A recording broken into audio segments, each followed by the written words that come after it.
دار باشم میخورم پول دار باشم دایم دولت دار باشم.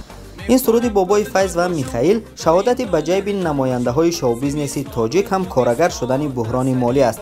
اصلا این یگانه ترانه درباره دلار یا به‌پولی در تاجیکستان نیست. از این پیشتر حسن چیله از بی دلاری گله کرده بود.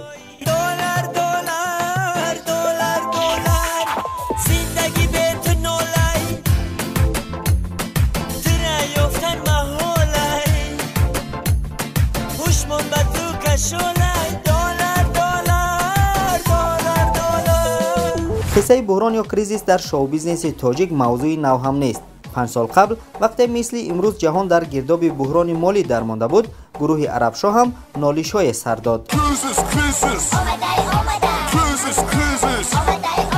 تلفن دارم بالانس نداره، خانه دارم پلاس نداره، عروس دارم چله نداره، تنگم دارم بنزین نداره.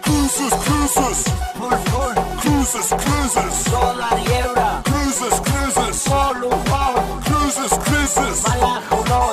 فکرتان این نشود که بی دلاری و کریزیس تنها جنس‌های درشت شو بیزنس را نگران کرده است. جنس‌های لطیف هم استثنا نیستند و برای رعایت کردن گندر 3 سرود بحرانی سراینده زنک‌ها را هم معرفی می‌کنیم.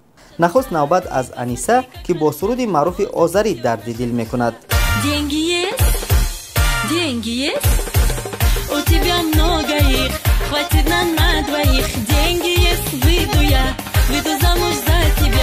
شیوه مناسبت منیژه سبا با کریزیس کمی دیگرگونه تر است. بچه باشه بای بای در دلکش میشم جان باشه اگر چه جان میگیرم ای دل جان خدا کاشکی آیم زری پا پرشه آیم در برا کش میشینو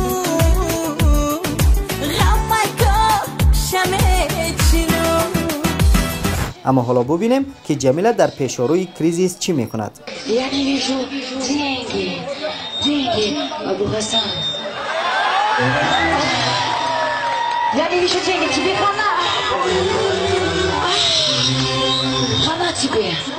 Запомни, я не вижу деньги. Разбойники пришли, чтобы золото. Бриллианты, не дай им ход. Недоволен?